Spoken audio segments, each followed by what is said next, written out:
շատ լավ։ Այսօրվա մեր դասը, սիրելի աշակերտներ, գենետիկային է վերաբերվում, ինչպես տեսնում եք, տոհմածառեր, տոհմածառերի կազմում, գենետիկայի հետաքրքիր բաժիններից մեկն է։ Լավ։ Այսօր նաև մենք միասին նպատակ կսահմանենք մեր դասի համար, որ կարողանանք կազմել տոհմածառեր, բացատրել գենետիկական հիվանդությունները տոհմում, նաև այսօր ուզում ենք, որ քննադատական և ստեղծագործ աշխատանք կարողանանք վարել, համագործակցել և ցույց տանք մեդիագրագիտության մեր տարրերի տիրապետումը և սովորենք միասին ավելի գրագետ օգտվել համացանցի կարողություններից։ Դասի ավարտին հուսանք, որ մենք միասին կարողանանք հաղթահարել և ի վերջո կկարողանանք վերլուծել արքայական թագավորական ընտանիքներում տարածված գենետիկական ժառանգական հիվանդությունները, կազմել այդ արքայական ընտանիքների տոհմածառերը, գտնել վստահելի աղբյուրներից տեղեկատվություններ, դրանք կարողանալ միավորել և ստեղծագործ աշխատանք վարել, օգտվել թվային գրագիտության ուսումնականությունից, համագործակցել խմբում, արդյունավետ հաղորդակցվել և կարողանալ խմբային գրագետ աշխատանք իրականացնել։ Վերհիշել, թե ինչ է տոհմածառը, ընդհանրապես հանդիպել եք այդ եզրույթին, ինչ է տոհմածառը և ինչ գաղափարային կապ ունի գենետիկայի հետ։ Խնդրեմ, ինչ է տոհմածառը և գենետիկայի հետ ինչպիսի կապ ունի։ Ով է ուզում խոսել։ Ասա։ Տոհմածառը դա սերնդի պատմություն ունի, այսպես ասած, թե հետևյալ ազգի մեջ ինչպիսի սերունդներ են եղել և գենետիկայի կապում է այնքանով, որ այդ սերունդում որոշ գենետիկական խանգարումները կամ արտիքները լինում են ժառանգաբար։ Այսինքն տոհմածառ ուսումնասիրում է, ուզում ես ասել ավելի շատ ժառանգական։ Արդյոք պարտադիր է հենց հիվանդություններ, թե կարող են հատկանիշներ ուղղակի ավելի շատ մեզ կարծես հետաքրքրում է շեղումների հիվանդությունների տեսակետից, բայց իհարկե տոհմածառերում յուրահատուկ հատկանիշներ ևս կարող են օգտագործել։ Արդյոք բոլոր հիվանդություններն են կամ բոլոր հատկանիշներն են, որ ժառանգական են, Լևոն ջան, ինչ կասես իրենց մասին։ Հիվանդությունների մեծ մասը գենետիկա կարող է ժառանգվել, օրինակ մի համար հեմոֆիլիա հիվանդությունը կարող է ժառանգվել, աղջիկները դառնում են այդ հիվանդության կրող իրենց որ չի հարտահայտվում այդ հիվանդությունը, իսկ տղաները ամբողջությամբ հիվանդանում են հեմոֆիլիա։ Այսինքն ի վերջո բոլորն են ժառանգական, մեր հատկանիշները։ Մեր հատկանիշները բոլորն են ժառանգական։ Այո, դա քո տեսակետն է, լավ, ինչ կասեք դասարան, բոլոր հատկանիշներն են ժառանգական մեզ մոտ, Նարեկ, խնդրեմ, քո կարծիքը։ Հնչեցի քո կարծիքը։ Հատկանիշներ կան, որոնք ժառանգում են ծնողներից, գեներով, բայց կան հատկանիշներ, որոնք ձեռքբերվում են։ Կյանքի այսինքն ասա, լավ,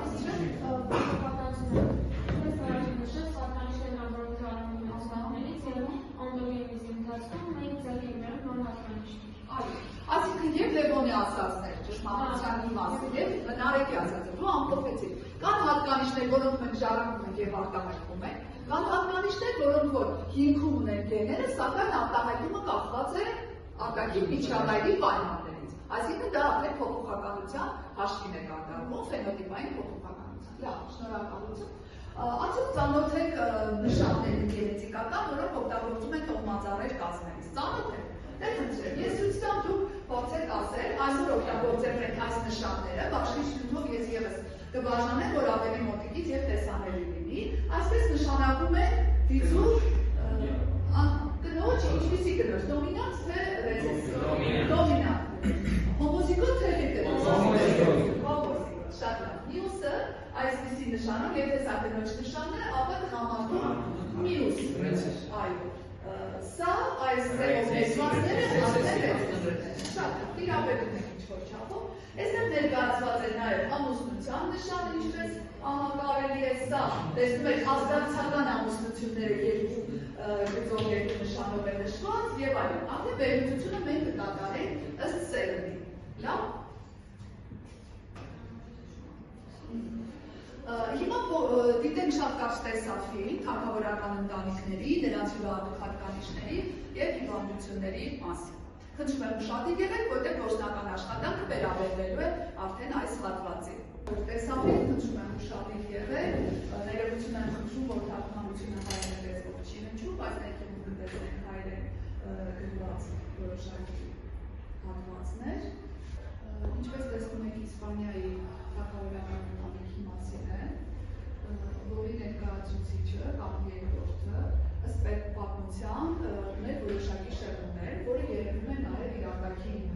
դիմանկարների եւ դիմանկարի վրա է երևում, հետաքրքիր է, որ դրա երեխաները եւս այդ յուրահատուկ դիմանկարները ժառանգել են։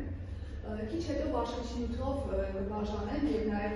կկիսվեն ձեզ հետ հղումներով, դուք կարողանաք Google Drive-ում այն հղումները, որոնք ես օգտագործել եմ, կարողանաք դա տեսնել եւ ավելի մոտիկից խմբերով կարողանաք աշխատել։ Տեսնում եք, իրեն ծնողների նման երեխաների ևս դիմանկարները դեպքի կառուցվածքը շատ յուրահատուկ է, որի մասին ուզում եմ ձեզ հիշեցնել, միգուցե դուք պատմությունից ևս անդրադարձել եք, Ջորջ Երրորդի մասին է, որը ըստ ավանդույթի եւ գրական տեղեկությունների ունեցել է հոգեկան որոշակի շեղումներ, անբացատրելի ինչ-որ ագրեսիայի նոպաներ է ունեցել եւ նաեւ առողջական լուրջ խնդիրներ, որոնք հաճախ կապվում են ժառանգական եւ գենետիկ իր յուրահատկությունների հետ։ Աշակերտներ, տեսափիլմը դիտելուց հետո դուք խմբերով արդեն միասին խնդրում եմ կքննարկեք, թե ինչ դրսևորումներ ունեն ներկայացրած հիվանդությունները, կփորձեք նկարագրել այդ դրսևորումները, ինչպես են ժառանգվում այդ ներկայացված հիվանդությունները արքայական ընտանիքներում, մայրական լուծով թե հայրական, դա ևս ձեր հետազոտության արդյունքը պետք է լինի, պետք է կազմել ձեր խմբին բաժին ընկած այդ ընտրված մեկ թագավորական ընտանիքի տոհմածառը, արտահայտեք գենետիկական նշաններով այդ բոլորը եւ արդեն աշխատանքի ամփոփումը պետք է լինի ներկայացնել ձեր խմբի հետազոտությունը եւ աշխատանքը։ Խմբային աշխատանքում խմբում մեկ կբաժանվեք հիմա խմբերի հավասար քանակներով, դուք կարող եք ձեր մեջ բաշխել դերերս ցանկության եւ ձեր կարողությունների, խմբում լավ է որ լինի ընթերցող, այսինքն ով որ օգտվի այդ գրականության հղումներից եւ նաեւ բաշխիչնյութից, գրանցող, համադրող եւ ներկայացնող։ Դուք ձեր մեջ կարող եք որոշել, թե ով որ աշխատանքը կատարի։ Եղավ։ Հիմա յուրաքանչյուր խմբի բաժանեմ նշանները եւ բաշխիչնյութը, ավելի մեծ տարերով գրված, որ օգնի ձեզ արագ որոշվել։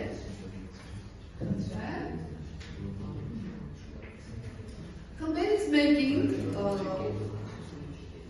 կան երկրորդի մասին, տեղեկություններ, այսինքն նրա տոհմածառը, մյուսը Ջորջ Երրորդը, մյուս խումբը պետք է աշխատի Վիկտորիա Թագուհու մասին, տեղեկություն եւ նրա հեմոֆիլիայի հետ կապված հիշում եք արքայական ընտանիքի այդ ժառանգական հիվանդությունը եւ վիտեսկրախների տոհմի մասին աշխատանքը կրի։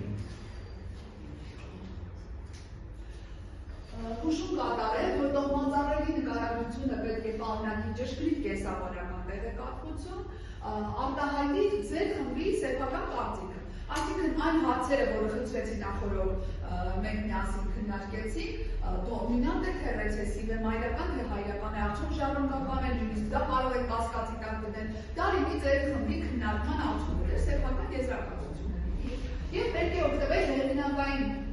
իրավունքներ, չխախտող պատկերներ, լուսանկարներ, եթե ուզում եք օգտագործեք ձեր աշխատանքի մեջ, լավ։ Խմբերով աշխատում են, դուք ունեք գործիքներ, էլեկտրոնային գործիքներ, յուրաքանչյուր խումբը ունի գործիքներ, աշխատում ենք հիմնականում Canva կամ PowerPoint ծրագրով, ձեր բոլորի մոտ բացված է, խմբով կարող եք արդեն սկսել աշխատանքը միասին, քննարկում եք խմբի անդամներով, գալիս եք մեկ ընդհանուր եզրակացության, կազմում եք տոհմածառը, ներկայացնում եք հիվանդությունը, ձեր կարծիքն եք արտահայտում եւ ներկայացնում արդեն կարողանում է ներկայացնել։ Բաժանեմ նյութը եւ հիմա միասին քննարկենք ինչպես օգտվել գրագետ, ինչպես օգտվել աղբյուրներից, որոնք որ կենսաբանական ճշգրիտ ինֆորմացիային պարունակում, որոնք հավաստի են եւ չօգտվել այլ աղբյուրներից, այսինքն լինեն մեդիա գրագետ։ Սիրելի աշակերտներ, խնդրում եմ ուշադրություն դարձրեք, ինչպես օգտվել հավաստի աղբյուրներից, ես մեկ օրինակը ձեզ ցույց տամ։ Դիցում օրինակ հիվանդությունների վերաբերյալ բժշկական տեղեկատվություններ, առողջական տեղեկատվություններ ստանալու համար ավելի հավաստի աղբյուր է, օրինակ Pubmed-ը, որտեղից օգտվելիս դուք կարող եք, ինչպես տեսնում եք, 61 էջը, օգտվելիս անպայման այն հղումը, որից օգտվել եք, հեղինակն է գրանցված էջը, տարեթիվը, հրապարակման, սրանք հավաստի աղբյուրներ են եւ հոդվածները, որոնք այստեղ տպագրված են, պարունակում են կենսաբանական բժշկական ճշմարտություններ եւ այստեղից կարելի է օգտվել։ Անպայման օգտվելուց նշում եք աղբյուրը, որպեսզի հեղինակային իրավունքը չխախտեք, եթե նկարներ են եւս օգտվելիս նշում ենք աղբյուրները եւ հեղինակը, տարեթիվը եւ այլն։ Սա օրինակներից մեկն է։ Հիմա խնդրեմ արդեն կարող եք աշխատել խմբերով, հիմա ես տեղադրեմ հղումները, որից որ առաջարկում եմ օգտվել, դուք նաև ունեք թերթիկների վրա տեղեկատվություն, կարող եք համադրել համացանցում ձեր գտած տեղեկատվությունը և թերթիկների վրա իմ պատրաստած տեղեկատվությունը, արդյոք կա տարբերություն, արդյոք նման են դրանք իրար, արդեն աշխատում ենք խմբերով, քննարկում ենք, որպեսզի վերջնական աշխատանքը կարողանանք ցույց տալ։ Ինչպես ենք աշխատում սիրելիներս, օգտվում ենք նյութից, շատ լավ, Ալիկ ինչ ես փնտրում։ Քանի որ մեզ հայտնի է, որ King George-ը արդեն այլ աշունների դիմացին որ bipolar խանգարում, այստեղ նայում ենք, թե ինչ է bipolar խանգարումի ներքին եւ թե ուրիշ այլ ովքեր են bipolar խանգարումով իր տողնիրա, օգտվում ես հավաստի աղբյուրներից։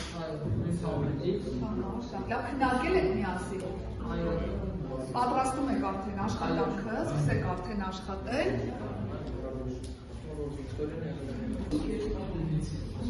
Վիկտորեն եղել է հեմոֆիլիա B թեթև ծանր ձևի, այս հիվանդությունը կոչվում է քրոնիկական հիվանդություն։ 2009 թվականին ճանաչվել է, որ F-ինեգրեին, որը X քրոմոզոմի վրա է եւ պատասխանատու է այլաց օնկոպլազմինային գորզառույթի համար, գերությունի մի մուտացիա, որը առաջացնում է սխալցքի եւ կարճացած ներդրում F-ի ծածկագիրը։ Այսինքն, եկեք արդեն ձեր կարծիքով հեմոֆիլիանոմինա այսինքն, ո՞ր է ողը նշանակել։ Նշանակման որ օրինակ կողմի։ Որտեղ վիկտորիա այսինքն ինենգո չէր արտահայտել։ Լավ, շարունակեք արտադրողությունը, սարիճակությունը դու էլ ասեն կարողանում եք։ Որոշել եք ով պետք է ներկայացնի։ Ահա, դե որոշել եք, լավ։ Ինչպես տեսնում եք, արդեն կարող եք ընդհանուր բոլորս տեսնել եւ փոփոխությունները միասին նկատել, երբեք ողորմներ անել, դրանում աշխատում են կարճ երկրորդի կենսագրության եւ փորձում են բացահայտել նրա դաշտական հիվանդությունները, շատ լավ։ Օգնություն ձեզ պետք է, Էմի ջան։ Լավ, տեսնեմ, մի փոքր առաջինա տեսնեմ ձեր աշխատանքը, տեսնեմ ինչ ուղղա է։ Տոհմած ավերը կառուցում եք արդեն։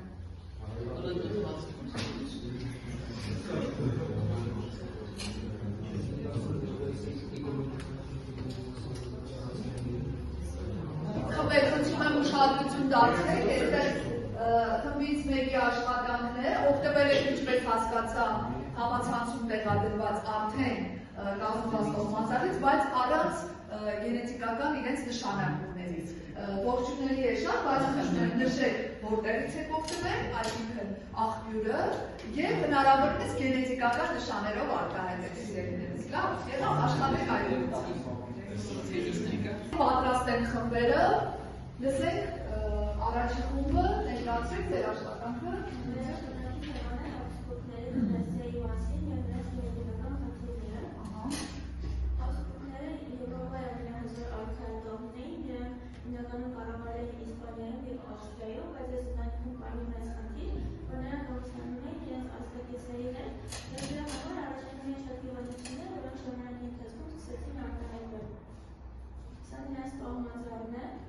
Ցավոք մենք չկարողացանք գտնել ժամանակի մեջ չտեղավորվեցին որպեսզի գտնենք գենետիկական տոհմածառը, հաջորդանով կգտնենք։ Ահա, լավ, շտկեք, լավ։ Այստեղ ներկայացված են Ֆիլիպ երկրորդը, Ֆիլիպ երրորդը, նրանք հիմնականում ունեին մարդավական խնդիրներ, ապա Ֆիլիպ IV-ի մոտ սկսվում է արտահայտվել Հաբսբուրգյան ծնունդը, նա ուներ կարճատեսություն և հոդացավ էր, սակայն Կարլ II-ի մոտ առաջանում են արդեն բավականին շատ հիվանդություններ, որը պայմանավորված իր ծնողների միջև ամենասոցիալական կապից, նա ուներ Հաբսբուրգյան ծնունդ, ուներ դանդաղ մտավոր զարգացում, խոսքերը շարժումների խանգարումներ, սեռական անդրադարձություն և ամբողջություն և հաճախակի հիվանդանումներ, ուներ ընդհանուր գիտություն, նաև ուներ երկրաշարժ հիվանդությունը։ Նա չունեցավ ժառանգներ և դրա համար ավարտեց իսպանական Հաբսբուրգների գիծը։ Ինչը կարող են կապել նաև ժառանգական այդ հիվանդությունների խնդիրների հետ, լավ։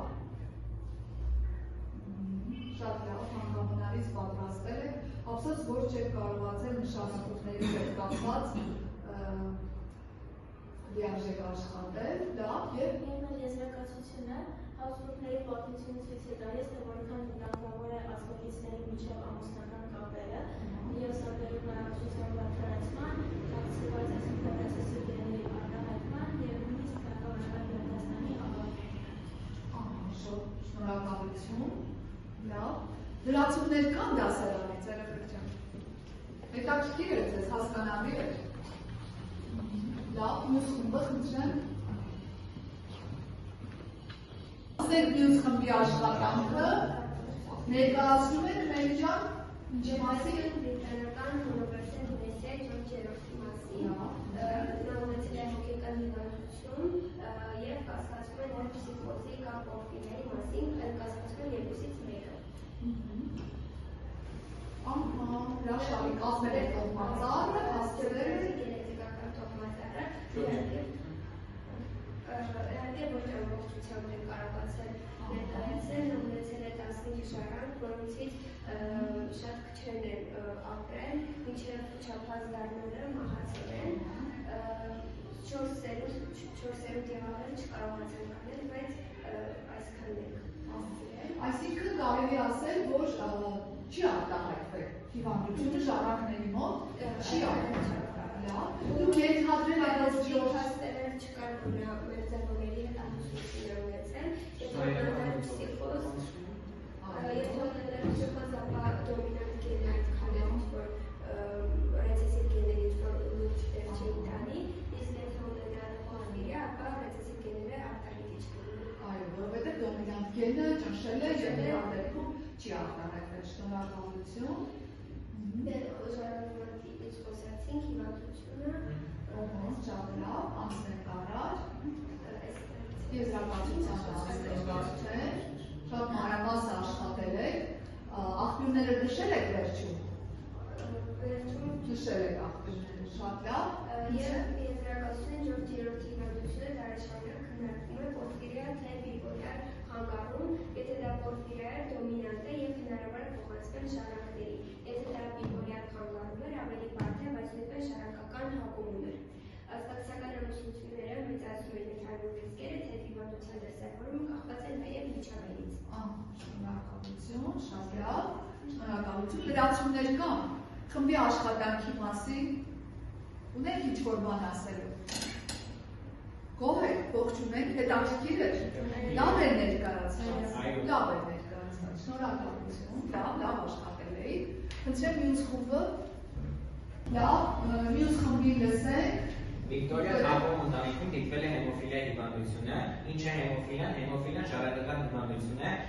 որի ժամանակ, որ մարդու օրգանիզմում սպիտակուցներ, այսպես կոչված մակարդիչ հորիզոնները բացակայում են կամ անբավարար են, ինչի հետևանքով արյան մակարդելիությունը դանդաղ է տեղի ունենում։ Ներկայացված է Վիկտորիա Թափովու տոհմածառը եւ տեսնում եք, որ արքայական գծով այդ հիվանդությունը փոխանցվում է։ Նշաններով պատրաստել եք, կարողացել եք։ Նշաններով այստեղ է պատկերված նշաններով։ Աղջիկները,